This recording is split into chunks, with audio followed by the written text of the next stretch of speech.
All right. Hello, world. This is Migs with the Migs machine, accompanied by Squeaky in the background over there. I'm very lucky to be hanging out here with Eskimo, who is the creator of a lot of different Handshake tools at this point. We know him from HNS Chat, and we know him now from ShakeStation. We'll touch on that in just a second. So first of all, Eskimo, I want to thank you for taking the time to chat with me a little bit and sharing your thoughts on kind of the state of Handshake and everything going on. Of course, of course. All right. So you do have a lot going on. A lot of people pretty active on Twitter these days. Handshake is a small project, so a lot of us know each other at least by profile picture. Let's start with where we're at, I guess. You launched ShakeStation just a couple days ago, and when I say you launched, it sounds like it's really, really you. Like you're kind of a one-man show. Is that true, or are we working with a team? Like, how's that going? No, everything with ShakeStation was alone. The only thing I did with like a team, I guess you could say, would be Varo. I have one other person that helps out with that. He's like my networking database guru and stuff like that. Got it. And is Varo something that you are? Because I remember Varo. I wasn't a big user personally, because I haven't really messed around with the SLDs on my side. But is that something that you're also actively playing? You're carrying all three of these in parallel. Yeah, I mean, I haven't really pushed any like major updates in Varo, just little fixes for now. But it's not really just about the SLDs. It was originally made um as like an easy name server setup. Like a lot of people didn't want to run their own name servers. I noticed that pretty quick, and unless your name was on Namebase, you didn't really have an option besides Simbapella's, which I think they charge you like $5 a month or something like that. So I was like, I'm just gonna make, my own thing to use, and if other people want to use it, sure. Yeah. Okay. Okay, very cool. Okay, so that yeah, I have more research to do, quite a bit, obviously. All right, it is tough to keep up with everything, especially when you're a little less technical. But Uh, imagine keeping up with it as me. Like, no, I'd rather not, quite frankly. Um, so that's why we have you. Talking about things that I mean, I would imagine that when someone who is in your kind of, I have things that I work on in my personal life, right, and I have to stay inspired. So obviously, a while ago, something must have triggered like a very authentic, strong feeling to take on ShakeStation, which we know is a similar kind of marketplace platform for bidding on names, buying and selling names, similar to that of Namebase, which has been the main player. What was, I guess, obviously, if you could run through quick like the motivations for it, the things that you think are different today, and the kind of the direction you want to take it in the future. I guess the primary reason for making it in the first place was, I mean, I was thinking about making something like it for a long time because, like, I mean, obviously, we all know after, Johnny Woo left, things were kind of dead for a while, and there weren't really any new developments. And even when Johnny Woo was still around, the HandyCon, not this one, but the previous one, I mean, he announced like all sorts of stuff, and then none of that stuff ever happened. And yeah, things were just dead for a while. And I started thinking about making it, but then I didn't because Namebase was still fine. But the more I used Namebase, the more I'd experience the little bugs and little things that like missing attention to detail was a big thing. Like I I I kind of try to focus on like stuff like that a lot. Little things like after when adding like DNS records, after you select the record type, move the person into the name field because that's where they're going anyway. You know what I mean? Like just little convenience things and stuff like that, and bugs and stuff like that's what made me finally say like, okay, I'm just gonna make my own. I think the most recent thing was I won a couple auctions, and then like I don't know, a month and a half, 2 months went by, and they never registered the names. So they were just like sitting there in like my one list or whatever, or I don't remember, but like they never got registered. So I'm looking at like the blockchain and seeing like, okay, I clearly won. They revealed, they redeemed, and everything, but they never got registered. I'm like, how does something go by for a month and a half, 2 months without being noticed, without being registered? And that was like that was the final straw when I decided, okay, I'm actually going to make this now. Yeah. Okay. And I mean, so that I guess the motivation was being as a user, and I guess like some context, and correct me if you feel differently on this, right? But within Handshake, we're all, I think a lot of us are quite passionate about it. Namebase has been a major pioneer, kind of in the space to make it user friendly. Maybe not as much for somebody like you, but definitely for somebody like me. With that said, I interviewed Tayshaun a couple of years ago, right? And it always seemed like very well intentioned team and did a lot. So super grateful for them. But you're right in that there would be lulls of time where, especially when you have crypto projects just falling apart all over the place, you're just like, is this in a lack of it? Are they overwhelmed? What is going on? Like, is it an attention to detail type of thing? Like, should I be concerned as a user? Right. And so, within that scope or logic, right. And then things would get announced and the follow through wouldn't always be there. But they've always been around. And then there was the acquisition from Namecheap of Namebase, and then Johnny leaving, Tasha not being right as active. I think he's still a part owner, in some respect, right? So I guess yeah, with the capability of being able to update that, you felt like you were willing to take it on because it's going to be a big project, as I'm sure Oh yeah, I mean, this is the biggest thing I've made probably in Handshake so far, and the most technical too. Um, yeah. What, I mean, the problems with Namebase aren't really like a problem with the current like new hires. Everybody they hired is great, you know. It's just, um, I mean, I know from like the week I worked at Namebase before, like I realized this isn't going to work for me. Um, it's a gigantic project. It's huge. So like, I gave myself a week to try to like get up to speed and kind of understand it. And after a week, I was still like, I don't understand how any of this is working at all, and I realized it's not going to work. So like, I really like you can't blame the developers in there now because they're still probably learning 80%. You know. you cut out there for the last sentence. Do you mind repeating it?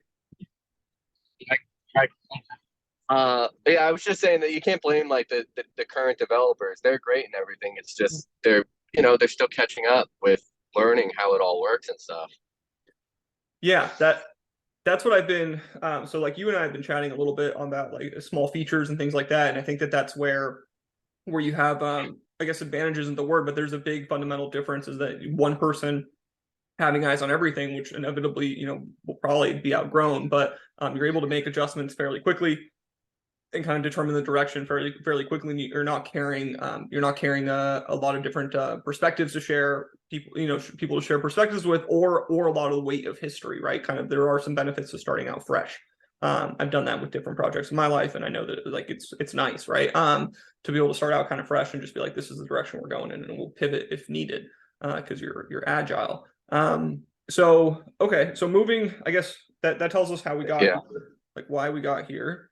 But now there's so what do you see as the first priority? We have it's functional. We know that. I've bid on names myself. I've listed names. I've sold names. Right. I've transferred things in, transferred things out. But like, there's so many different directions you can grow in. Which one are we aiming for first? Um, I'm not really sure yet. A couple people have already mentioned staking, and I've kind of said my stance with that, like on the whole borrow thing. I, I don't really like. I mean, first off, like the whole SLD thing right now, I just don't see as a good idea. Um, they're not really selling. There's not really much of a need for it, and I kind of believe more that Handshake is about the TLDs. That's what we're all here for, and I see them more as usernames more than websites, honestly. Um, like a universal username system is like one of the coolest things about Handshake, in my opinion. Um, so the whole staking thing and SLDs, I've stayed away from that, like on Varo, like letting people stake names. I'm probably going to stay away from that at least for now, unless Handshake like literally blows up and there's a need for SLDs. Yeah. So first of all, I fundamentally agree. You can get a name for literally pennies, right? A top level domain. Like I don't think sure there's a market for some highly desired ones, but it's not like there's a lack of real estate in the Handshake like ecosystem. There's Oh over yeah. 11 million of these things. So I agree with you. Maybe a registry and SLDs wouldn't be the number one focus. The marketplace is it seems to be, people seem to be excited about having a separate marketplace alone. So, being able to like have options when it comes to kind of looking for names and swapping them around. Um, do you think that you might go into like a combination merging HNS chat or having it become like a plugin as part of ShakeStation or keep them separate? I'd like, well, I think I'd always keep them separate, but I think if anything, I'd make it some sort of like either like a HNS chat being a plugin for ShakeStation, or like have some sort of plugin system in HNS chat, or maybe make it like a plugin on like my bot or something, or like make like a ShakeStation bot for it or something. I haven't really decided yet how to implement it, like without obviously I like we talked about it privately, but like giving people open communication while on a marketplace is just opening up, a place for Yeah. people to then try to do the deals off of the website to, save themselves on the fee and then get scammed. So like preventing scams is like a huge benefit of not letting people chat, but like letting people chat would help a lot of experiences too. So Mhm. I don't know. Yeah. No, that's fair. And talking about marketplace fees for anybody who hasn't used them or hasn't isn't up to date on it. Namebase used to be 3% as far as I knew until relatively recently, maybe 6 months ago or less. It became a 10% fee. So for every sale you do on the marketplace, right, there's going to be a 10% fee in HNS being paid, and you'll just receive the net difference. And on ShakeStation, we're looking at a 5% fee on the marketplace. So if you sell for 100 HNS, you'll net 95 into your wallet pretty quickly, which I experienced instantaneously, and then I also transferred some out, right, just for the experience, and that happened also fairly quickly. So if you start, there's a lot to be said. I know that people in the past have said I'd like to communicate with the buyer and the seller, but that can get pretty messy pretty quickly. Agreed. Um, what okay, do you have any more comments on that? No, not really. I just need to think about it a lot more and find like the best way to implement it where it's still, you know, there but limited, so it can't open people up to scams. Yeah, yeah, for sure. Well, speaking of maybe not the word scams, but things that a user. So having been on both sides of it, right? Granted, you're much more technical than your average user. Is there anything about building this or using it that you think that maybe users don't know in terms of security, custody, maybe transferring things on and off? What is there anything seeing the back end or having from the experience of having built it and these first couple of days of having new users kind of on board and probably asking questions you weren't expecting, is there anything that surprised you that would be like informative about being on both sides of it? The only thing that I've had a couple people ask me so far is how to deposit or like I guess like transfer in TLDs, and like to me that seemed like obvious that you click the deposit button and you can send either names or coins there. But that's the only thing so far that I've been asked like I don't know 5 times already. Like I've gotten multiple emails and multiple DMs and stuff about it. All right. I have to think of how to make that more obvious, I guess, for some people. Well, I'll try to help you out with that. I'll see if I can throw a instructional video up there. But going back to something you had mentioned Johnny before. Like Johnny was a big deal for me personally when it came to learning about Namebase, because that even those little like Loom videos were really informative, and he was enthusiastic and Oh yeah. something. You know, having that and having Mike Michelini on YouTube, you know, doing like, and he was committed. I mean, he's got like 100 videos up of just like process improvements and things like that. It helps. That's something to be said about like Namebase did a good job. It was a friendly place. Like it had like a little bit of like a, you know, like I'm talking, you know, 2021. I was like, oh, this is like they teach me how to do these things that are complicated. And I got into Bob Wallet and I was like, oh damn, this is a little bit more intimidating. So that probably, I get how that would be surprising, but maybe once people get just a little bit of memory muscle on it, they'll pick up on it. That it's easier than it seems. It's also we're cutting out a little bit there. One more time. Yeah, I was just saying that like Namebase is like super like new user friendly, and like that's not really my goal for like what I'm building though. Anyway, you know. Yeah. No, that makes sense. Yeah, I think it's going to be a little bit slightly more experienced users. On that, one thing that people will notice on Namebase is that you can, at least I've only operated it from the United States, but I've been able to register an account and purchase with dollars. It takes some time. No, so the plan will continue to be that people will obtain their own Handshake, Handshake tokens and transfer them into their wallet on ShakeStation, and or receive tokens from sales. Those are kind of the only two ways at this point in time that one would fund their account on ShakeStation, right? Yeah, I don't plan on doing any exchange. That's where you have way too many like regulation issues and all that fun stuff. Yes, exactly. Okay. That, and I think that does narrow the scope of things to focus on, which is probably very helpful when it comes to, you know, the things that we are working on. Okay. Well, there's ShakeStation's in its I hope you don't mind me phrasing it like this, it's in its infancy. It's got, you know, it's functioning, but we have a lot more to be seen moving forward with it.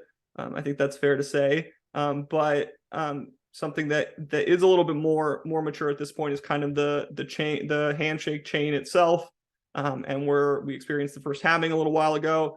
You were one of the few people to predict where we would be at with price today. Do we want to touch on price whatsoever, or just skip right over it? Sure, no, I mean I'm open. How how'd you Um, come up with that prediction? It goes against what most of us thought. I mean that was a big factor in why I when any like when everybody is predicting something to go one way and it's all based on just theories and hype, it usually doesn't. It's from like from like a crypto fan and huge crypto user and looking at previous things, it's easy to say, oh yeah, well this happens every halving, whatever. And I don't know, just looking at it from like a non-crypto person perspective, like more of like a business perspective, looking at it as okay, like miners are a business and miners, spend money on electricity and then they get rewarded coins. And if you cut their coins in half to the point where they're not profiting anymore, they're not going to do it anymore, or not be as into it, or they might switch to a different coin. I haven't, I don't know if there's anything tracking like the hash rate or anything for Handshake. So I have no idea if it's gone down or not, but I would imagine it's probably gone down a little bit because if the reward goes down and it's just not affordable. I know I've seen a couple people in like the discords and telegrams like selling their miners. So I'm assuming it's had to have gone down to some extent, but that was really it. I just looked at it from a business sense, and if I were a miner and I was just barely profiting and the reward's cut in half, I'm gonna stop mining it. You have to like have strong conviction that it's gonna work out in the long term in order to keep mining it, like because at that point you're essentially paying, you're buying in, you're not profiting, you're losing money to get the coins then. So you're essentially paying for the coins just at a lower price than somebody buying it on an exchange. So at that point you have to really believe that the coin price is going to go up. to continue mining. That's a really good point. Part of my very like simple analogy here, right? But if you were a miner, you were somebody that you convert electricity through the strategic way to generate money in a different way, right? If you're like a farmer, right, you have land and you're going to plant whatever's the most profitable. So if something becomes less profitable on the open market, right, then you're probably going to reallocate your resources towards something else, which is fair.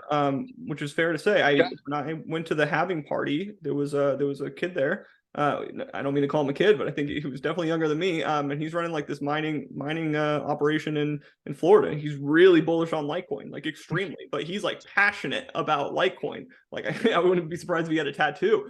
We call it. I think his company was called Mini Mines, and I helped start his Handshake name, and I gifted it over to him. But yeah, I mean, he truly believes in it, despite, and he kept saying he wasn't concerned about price action. Handshake is a baby compared to Litecoin in terms of like history and time. So you have to have a lot of conviction, for sure. Yeah, but not everybody is in a position to do that. A lot of people are more mining to get the immediate rewards,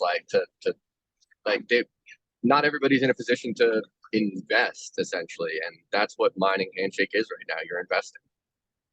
Yeah, that's a great point. It actually wakes me up quite a bit. Yeah, he was working with he came from like a smaller town, and he had to get like an inspector, and the inspector couldn't understand whatsoever was going on. So he said it, like, I don't know, it ended up working out for him. But that's for somebody to really be allocating a bunch of equipment, and electricity that could be mining something like Bitcoin towards something like Handshake, it does take quite a bit of conviction. So okay. So that covers a little bit about halving and the token price at this time, which everybody has their own opinions, but this is the lowest I think I've ever seen it. So I've been paying attention. I haven't looked at the price, and I don't know, probably the whole time I was making ShakeStation, so I don't even know where it's at right now. Do you know? I think we're under 2 cents. I think like 1.8, 1.9 is okay, where it's at. That's what I reading. Yeah, and this is the lowest I saw. I think the lowest previously was down at like 2.2 or something like that, like a couple months ago, I think. So yeah, and I was there when it was like 72 cents, so it's different. But I think when I first came in, like the first Handshake I bought was at like maybe 18, 20 cents, something like that. So, I mean, I've gone down significantly. Yeah. Well, my name's now. Everybody has their thoughts, but I always told I'm like, well, I could have like this token that keeps like getting mined every day, or I could have like this like freaking sweet TLD that only I own. So that tells you a lot about where my tokens went. Okay, so all right, so now there's I think you and I both got at least 100,000, what felt like 100,000 notifications this morning on Twitter. A lot of people have opinions about the real quick context, and sorry if I don't get this 100% right, do your own research, but Handshake reserved the top 100,000 domain names on the Alexa list for their owners on the ICANN system to be able to claim. I don't have a precise number, but some small percentage of those have been claimed. So the owners of that website can do a cryptographic signature, claim their name, get approximately 500 tokens, a tiny bit more, unless you were a bigger name, in which case your airdrop would be higher. It hasn't been that was for a 4-year period of time. That hasn't been widely adopted. So the only way to extend that is through some sort of some fork. As well as there's a lot of unclaimed tokens sitting there with those names. And there's been a lot of discussion as to whether those names should continue to be reserved, that time should be extended, what should happen with all the unclaimed tokens, if nothing should happen, if they should just expire, or if there should be decisions made by the community with a high level of certainty as to what they want to do. Where discussions on Twitter, that aside, and other platforms, what are your thoughts on this? What do you care about all of it? Do you care about some of it? Any feelings? Well, the first thing is we used to have DNS live for tracking the claims. I made Handshake.rsvp, which you can use to track now. So you can see the claimed and unclaimed names so far. So that Okay. exists. It's pretty cool. But yeah, in terms of like ICANN TLDs should never expire. And the top, I'd have to look at like the names in the top. Um, but I mean, like, I think Sajin said like the top 10,000 be reserved forever and then let the rest go.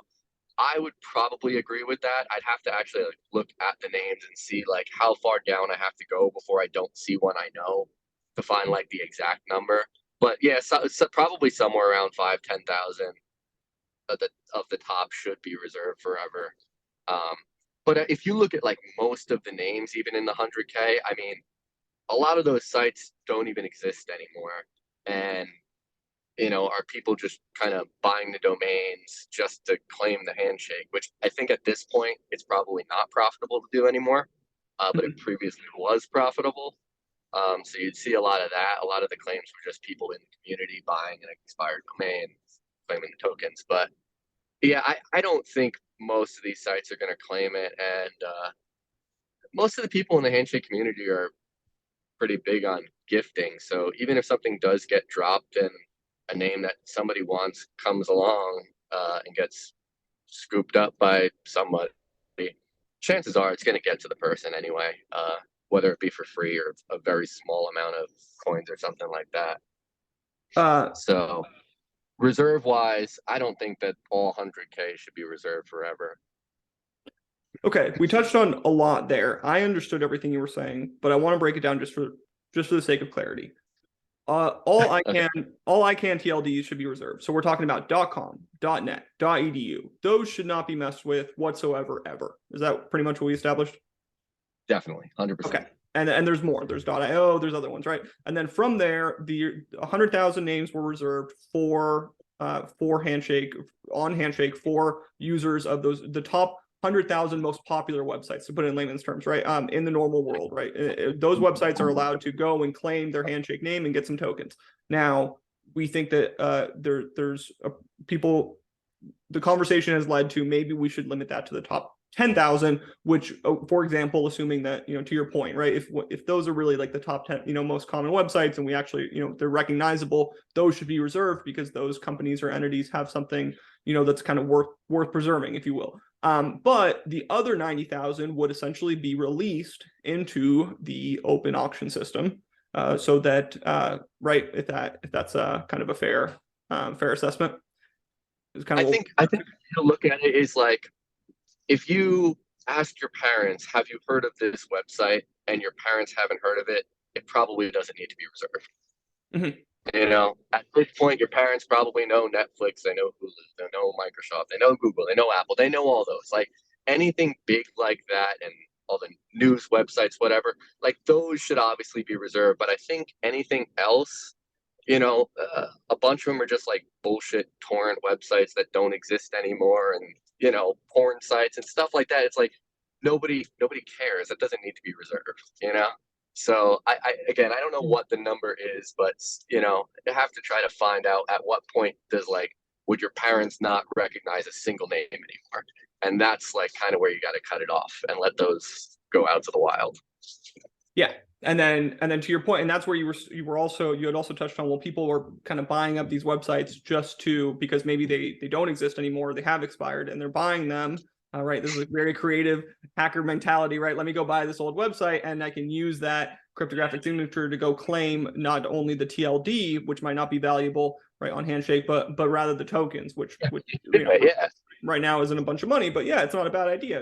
Right now it's like literally $7, maybe not, maybe 6. So not big, but but if you believe that the tokens are worth something and the name, the website only costs you $7, then maybe. well, and that it's like a free exchange on the blockchain. You know what I'm saying? Like you Yeah. don't need to go to Coinbase and pay a 20% fee to buy something. You could just buy a domain name and then claim it like that, like exchange free. So I mean, Yeah. it kind of makes sense, and it gets Handshake like out in the public instead of being locked up. But still, I mean, a lot of these sites aren't ever gonna expire anyway, and even if they don't exist, people don't like dropping domain names. I mean, I have domains for projects I started 10 years ago that I never ended up finishing or ever releasing, and I'm not gonna get rid of them. So like, Yeah. it's pretty common. Yeah. Pretty common. Yeah, no, this is a good point. When we start getting strategic about it, it's one huge game of chess. I love seeing how creative people are. You can never think of everything. Okay, and then that leaves so also that would also mean that leaves this other thing, right? Those 90,000. We're just gonna stick with the 10,000 thesis. By the way, I'm down to 7 minutes. Apparently, I have been upgraded to Zoom, so we're gonna cut it shortly because the recording will die.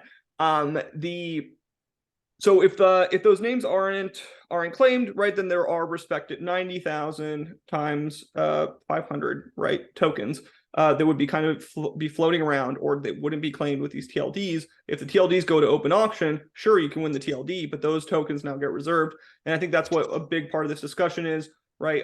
What happens to those tokens? Do those tokens get burned? Do those tokens get reallocated in some way, shape, or form? Do we want to dive into it? We have limited time. If you wanna Yeah, let's do it. I here's what scares me. Quite frankly, I trust blockchains because they force incentives to be aligned across a bunch of people while not allowing them to collude, right? Theoretically speaking, it hasn't always been perfect, including not in Bitcoin, but that's the idea. If you put all that money into one big war chest and you allow somebody to control it, there's a lot of potential for mistakes to be made, manipulation or corruption, or even you trust this person and this person's perfect, but tomorrow they get hit by a train. Now what do you do? Right. So those are my concerns. That's why I'm so far my mind has been telling me I think burning the tokens might make the most sense, despite the fact that I would love to use them for the advancement of the protocol. What do you think? I mean, I would say anything but burn.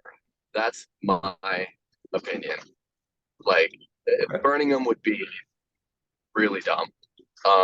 Everybody thinks that burning it is going to cause inflation to it and the value goes up. It's just not the case. Handshake is deflationary as it is already, and that's obviously not raising the coin up at all without burning these tokens. So it's not going to go up by burning the coins. Adoption will make the value go up. So burning the coins is not even an option in my opinion. They're either locked up forever, or they're taken out to do something with. And I think we're fucking lucky as hell to have that coin sitting there, that we're even able to have this discussion about taking it out. I think that's the right way to go. And as long as you find the right people to team up and get elected and voted in by the community to some extent, whoever we deem eligible to vote or whatever, then I think it could be a good thing, as long as they're not financially motivated to do it. Like, there would be nothing in it to participate as like one of the multi-sig signers for it, besides the fact that you're just doing what the community wants. Then if the community says that we need this, then you can take some funds out, you all agree on it, and then you make it happen. It's a way to advance it. It's like having a venture capital firm behind you, but not community driven venture capital. Agreed.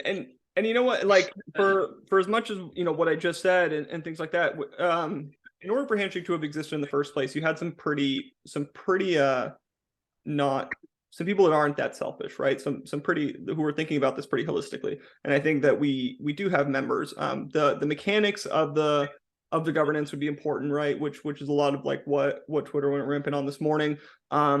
And I think it should be talked about. But you're right. It is a resource. It is a resource. We should think about it carefully. There's been talks about incentivizing miners and things like that. But for the sake of time, maybe we'll say that I am working on hosting a Twitter. I'm going to upload this today, so plenty of people have time to see it. I'm working on hosting a Twitter space so we can all go at it and chat on some opinions. But we definitely have some people that would probably be able to come up with some good ideas. And do quite a bit with it. And I agree. I agree that, you know, the fact that that resource is even an option is important. It should be thought about pretty carefully. Okay. Since we both have a couple things to do, and I don't want to get the recording cut off here. I think if it's all right with you, we're just gonna have to have a round two at some point down the line. Is that cool? Yeah, that's fun. All right. All right. So I'm not editing this video very much. It's going to go straight up on YouTube just how it is. So here's our sign off. Eskimo, want to thank you a lot, not only for everything that you do in the community, but for continuing to keep developing all sorts of new tools for people to use.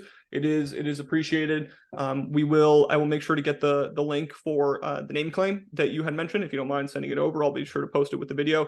We'll get that shared around. And look forward to chatting with you. I'm going to NamesCon next week, so I'll be preaching there with Noel and some other folks, and then we'll have that Twitter Space talk soon. All right, sounds good. All right, man. Thank you. Bye. All right, that's it, man.